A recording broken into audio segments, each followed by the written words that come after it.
Hello, mga kababayan. Ito na naman po inyong lingkod, Tino DMMC.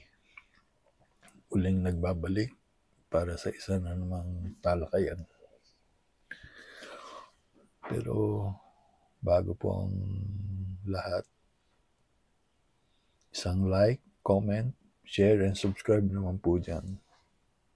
Sino man po makapanood ng video nito. Maraming salamat po. Well, medyo malungkot itong topic natin. Kasi gising ako kanina after everything, makapanood ng mga bali-balita, bigla akong nalungkot. Sabi ko, bakit ganito? Pilipinas, ang ating bayan, ang ating bansa. Sixth man of Asia pa rin ba tayo hanggang sa ngayon?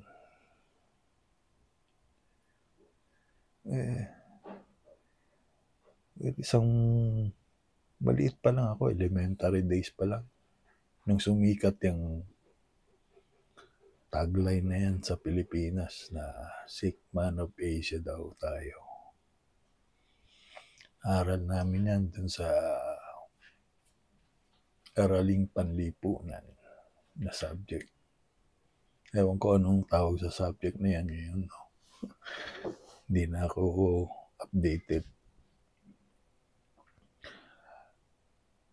Panahon pa ni dating Presidente Ferdinand Marcos Sr.,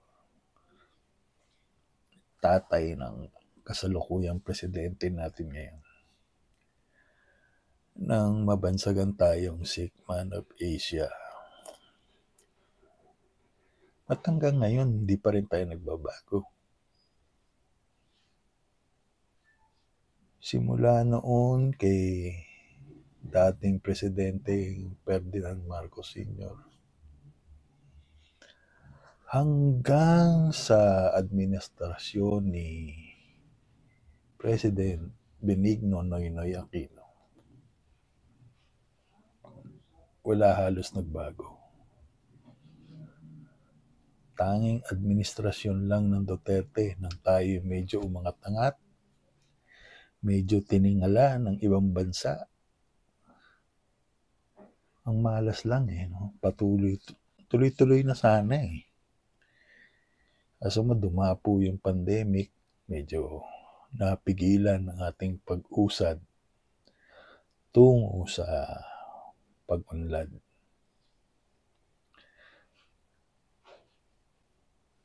Bakit ko po nasabi yan? Well, unang-una, sino ba dapat nating sisihin? Bakit ganyan tayo? Palagi ko unang-unang dapat nating sisihin kaya tayo rin mismo. Tayong mga Pilipino rin mismo. Parang lubha yata talagang matigas ang ulo natin. Hindi tayo matuto.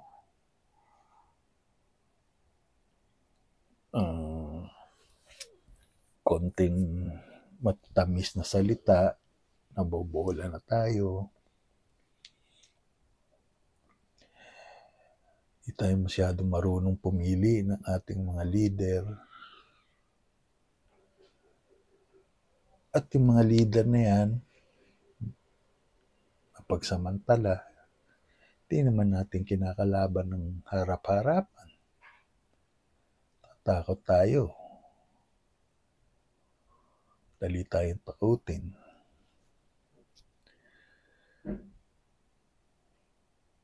Diba? Nakakalungkot, di po ba?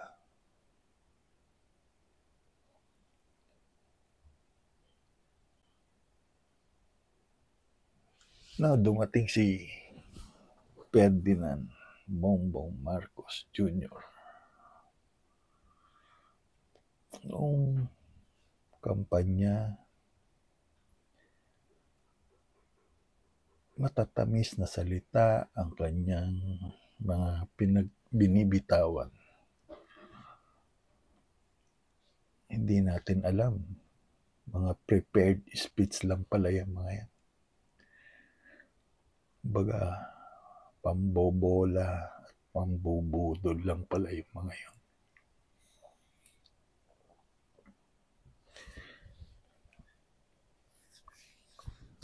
Ang daming dapat talaga sisihin.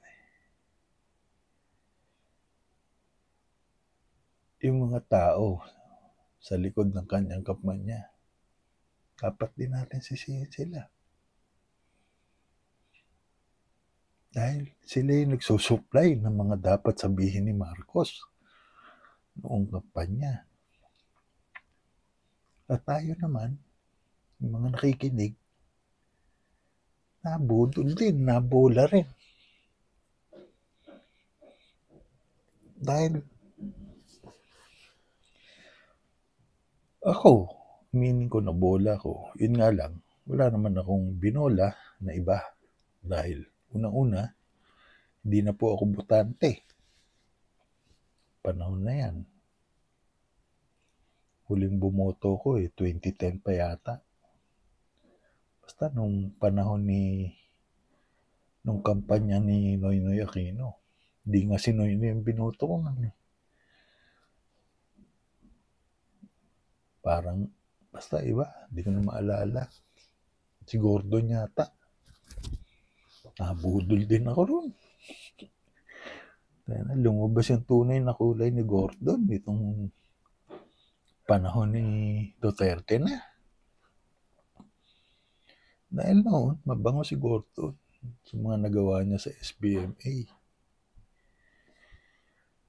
Pero may mga kalokohan din palang ginawa na nabulgar lang nung panahon na ni Duterte. Hindi masyadong lumabas yun sa media. Yung kalokohan niya.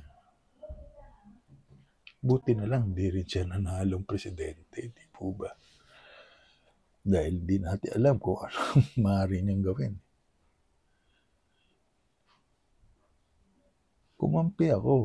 Naamin ko, kumampi ako sa tandem ng Unity ni BBM tsaka ni Ma'am Inday Sara. Bakit? Dahil magaganda nga yung sinabi ni BBM kung ano sinabi niya sa internet, sa patubig, sa kuryente.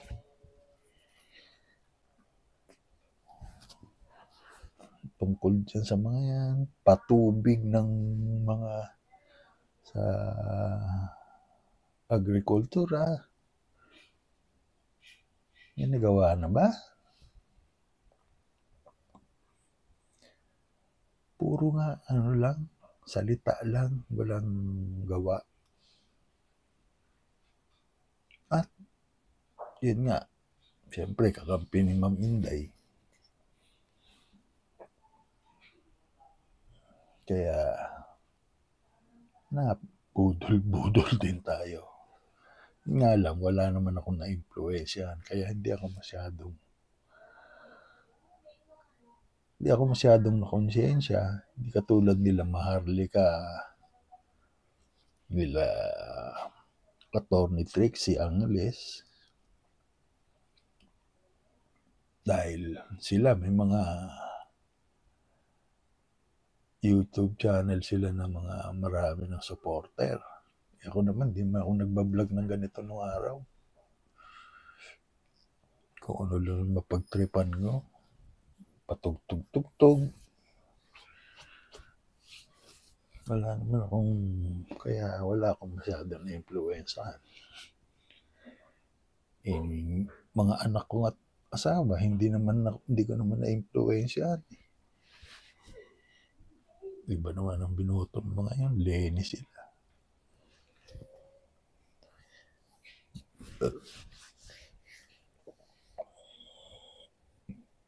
Sana matuto na tayo. No? Tingnan yung nangyayari ngayon sa panahon ni BBM. para tayong nasa martial law na kahit na wala naman silang dinideklarang martial law. Ang mga kalaban nila, ginigipit ng gusto.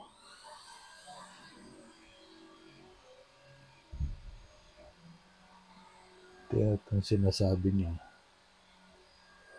ito ganda na sinabi niya, unity is the key for us to move forward. If we are spending our resources and our energy with opposing one another for political means, then we have very little time, resources, and energy left for transforming our country into a better place, to transforming the lives of our people. President Ferdinand Marcos Jr. Gandang pakinggan, di po ba? Unity daw ang susi. Ano ba unang ginagawa nila ngayon? Yung dating tumutulig sa kanila, Liberal Party, naging kakampi nga nila. Wala nang tilaw at pula Lahat kumampi na sa kanila Bakit? Kasi patay na yung Liberal Party. Aminin natin. Wala silang kandidato na pwedeng iupo bilang presidente. Basang-basa na ang papel nila, ika nga. Kung kaya, hindi natakot ang BBM sa kanila. Kaya, kinuha na lang nilang kakampi. Dahil, pampalakas na lang ng puwersa niya ang tingin ni BBM sa Liberal Party. Dahil sino ba ang may kapasidad na tumalo kay BBM? Di po ba ang mga Duterte lang? Kaya anong ginagawa nila ngayon? Ginigipit nila yung mga taong tumulong sa kanilang mailuklok sa pwesto sila. Si Ma'am Inday, VP ng Pilipinas, Vice President natin, ginigipit nila. Sa budget, unang-una. Pangalawa, yung security ng tao. At panggigipit sa pamilya mismo ni Ma'am Inday at sa kanyang mga magulang. Lalong-lalo na kay FPRRD. Napaka-ingrato ng taong ito.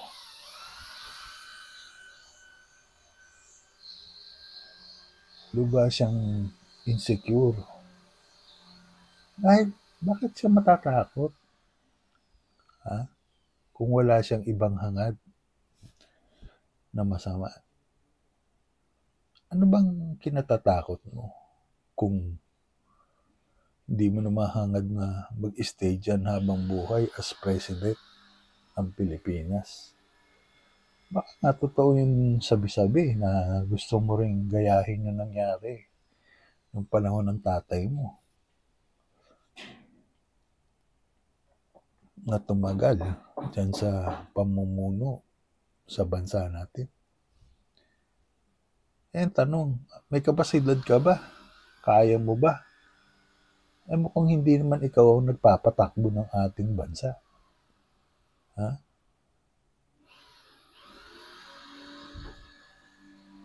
Kaya anong ginagawa nyo ngayon?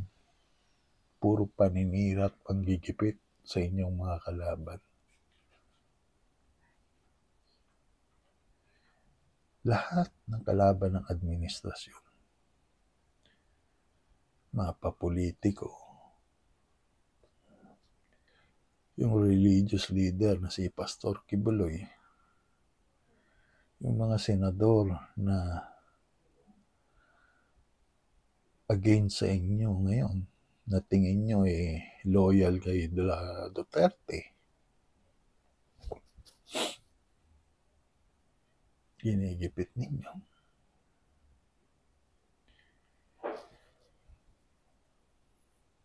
pagbabanta nyo, wala talagang sobra na.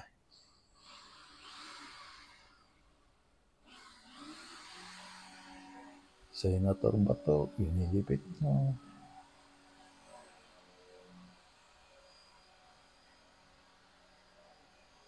Yung issue naman ninyo sa droga, tahimik kayo. Ba't di nyo mapagsubalian, mapagsinungalingan, o maipagtanggol ang inyong mga sarili? Ito pa isa, sinabi naman ng kanyang magaling na asawa, First Lady. Sometimes I feel bad when people see all the negative and not the positive. It's not easy what he's doing, but unity has a lot to do with it. Puro unity lang ang sinasabi nila, no? Pero ano sabi niya kay Ma'am Inday? Wala, budget na yan sa akin. Oh, may tatanggi mo ba yun? Kayo ang unang sumira sa unity, sa unit team. Kayo ang unang sumira. Si Ma'am Inday kailan lang nagsalita? Ngayon lang nagsalita. Kailan lang siya kumilos?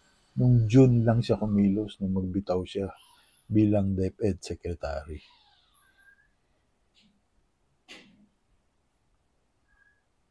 Hindi na makayanan ng tao Kayo ang gumawa na to sa sarili ninyo, sa sarili ninyong bansa. Dahil isang malaking threat ang tingin ninyo kay Ma'am Inday. Ngayon, itong mga nasa gobyerno natin, itong mga pulis na to, talaga bang inutil na lang kayo? Talaga bang di kayo kikilos? Politika na lang ng politika? Itong Chief of Staff natin, AFP, tahimik na tahimik kayo. Yung mga politiko natin,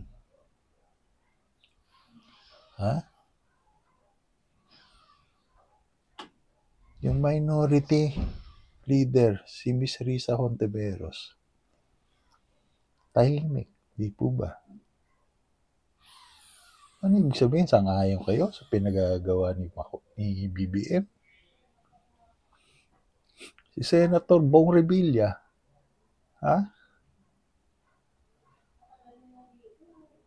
Di nyo ba imbestigahan yung flood control project na yan? Kung saan napunta yung pera? Yung sinasabi mo, hanapin nyo na lang yung solusyon.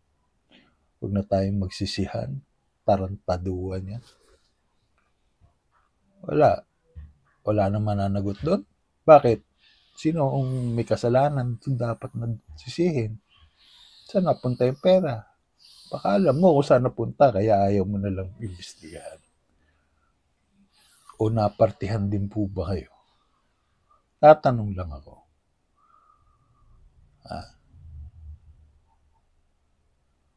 Lahat tayo Wala tayong malasakit sa bayan natin. Puro pansarili. Ang mainstream media, anong ginagawa nyo? Tahimik na tahimik kayo. Putya kung ano-anong binabalita ninyo. Yung mga importanteng balita, hindi nyo ipinararating sa mga tao. Pag sa kasiraan ng ating administrasyon, ng ating presidente, news blackout kayo ngayon. Ano ba talaga? Takot kayo? O binusalan lang ng kung ano yung mga bibig?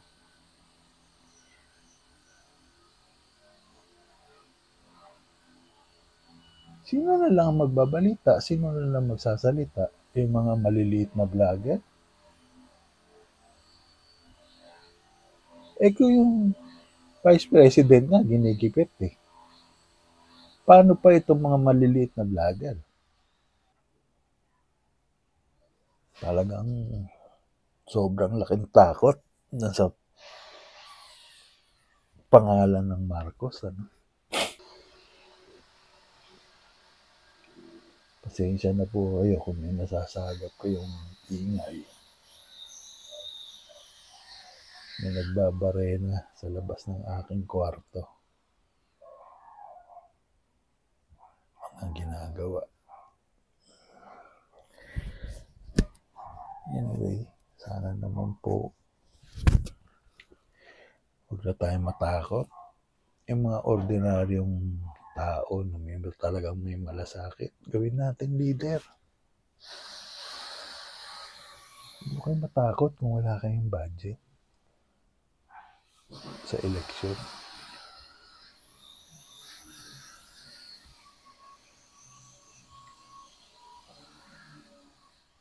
Kasi kung patuloy na ganun lang nasa isipan natin, walang mangyayari po eh. Patuloy na sila at sila pa rin ang mauupo dyan. Tulad na lang ni nga itong sikat na vlogger, si Atty. Trixie. Sikat na vlogger po yan, Atty. Trixie Angeles. Dami pong subscriber niya na hinihimok siya na tumakbo bilang senador. Lagi po niya sinasabi, hindi niya alam kung mahal daw namin siya or may galit kami sa kanya. Dahil sabi niya wala siyang pera. Bakit kailangan ng pera para lang tumakbo bilang ano? Oo, naintindihan ko kailangan ng pera. Para panggastos dyan sa mga materialis na mga campaign materials. Pero siguro naman sa dami ng paraan, social media,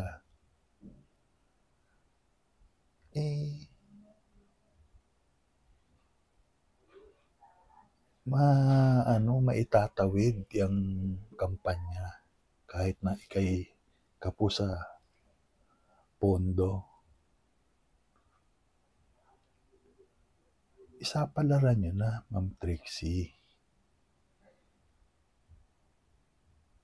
Kasi kung di kayo kikilos at walang mangyayari, nanatili kayo dyan, wala akong ipapalit dyan kundi yung pa rin mga dati.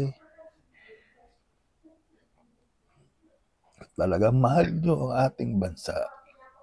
Milos po kayo. Dahil may kakayahan kayo, meron kayong talino, at meron po kayong integridad. Ganyan ang mga leader na kailangan ng ating bansa. Kung wala ho tayong gagawin, yun at yun ang babalik, yun at yun ang mauupo, yung mga satanas, yung mga korap.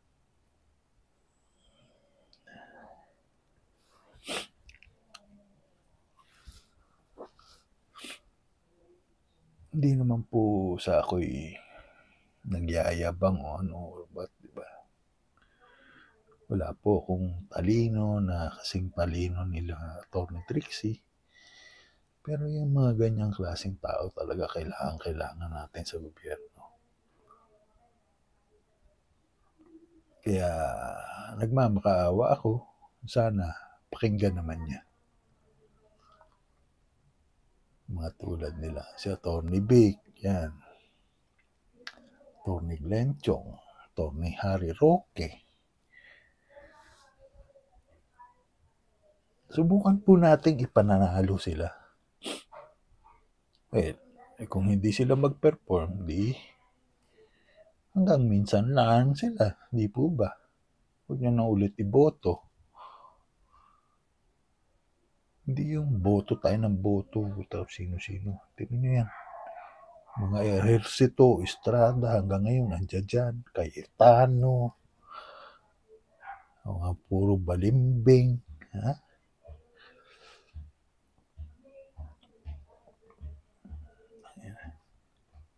Huwag mo sabihin hindi na bumalimbing yung Cayetano.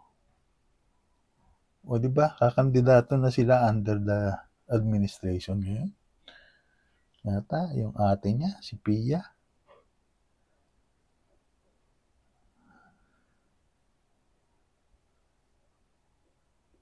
Talang nung kampanya nung 2016. Ano-ano sinabi ni Alan Peter Cayetano kay BBM dahil magkalaban sila noon as vice president candidates. Di mo nga makain yung mga pinagsasabi ni Alan Peter Cayetano noon, di po ba? Ano ngayon? Ano ngayon na nangyari?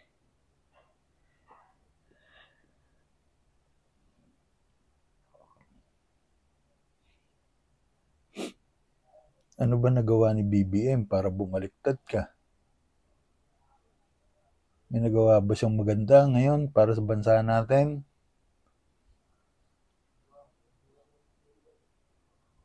O yung Barbers, si Ace Barbers, yung congressman. Mga araw, panay punta niyan sa Davao. Panay ang himod sa mga sip-sip sa mga Duterte. O ngayon, anong pinagagawa? Binabanggit pa sa press conference nila nung isang araw na tungkol sa Pogo at saka sa AJK na kung yun daw kanilang investigasyon kung gamitin daw ng ICC okay lang sa kanila.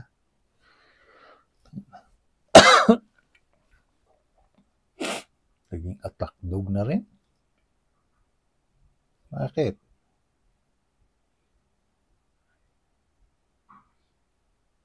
Inaway ka ba ng mga Duterte? May nabalita ba na tinira ka ng mga Duterte? Ba't ginaganyan nyo ngayon sila? Sino kumukumpa sa inyo? Sino nag-uutos sa inyo? Ito si Super Ate naman. Senator Amy. Di ba ikaw nagbunyag tungkol dyan sa budget na 1.4 billion per day sa flood control project na nagagastos ng bansa natin. Ikaw ang nagsabi niyan.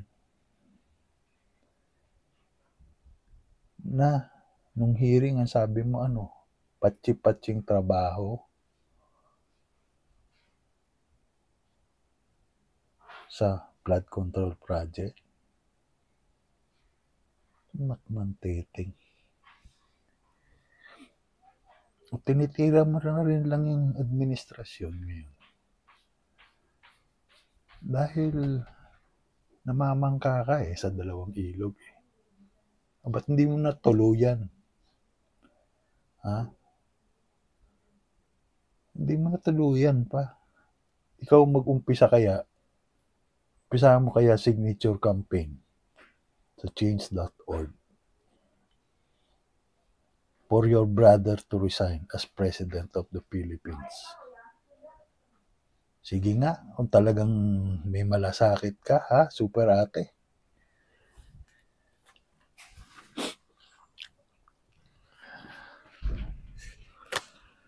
Ikaw ang manguna dahil mas may impact yun kung sakaling ikaw ang manguna sa signature campaign. Ayan. Para mag-resign ang inyong kapatid. At sana palampasin natin sa 31 million ang signature.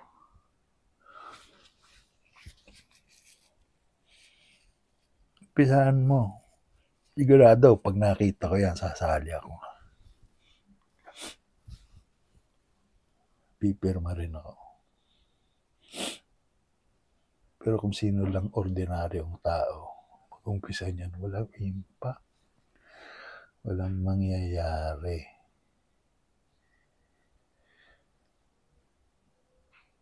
Puro kayo.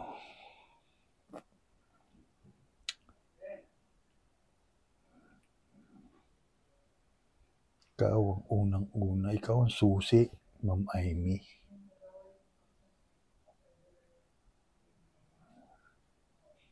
Palagay ko ikaw rin ang susi kaya na nahimok mo si Ma'am Inday na tumakbo na lang as VP. Dahil siguro naman sa tingin ko, mas kayo ni Ma'am Inday ang mas close kaysa kay BBM at Ma'am Inday. Kaya sana, kainin ka rin ang konsyensya mo.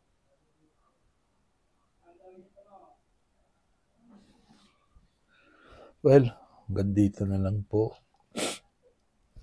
Dami ko pa sanang gusto sabihin, hindi ko na maalala kasi hindi ako gumagawa ng script eh.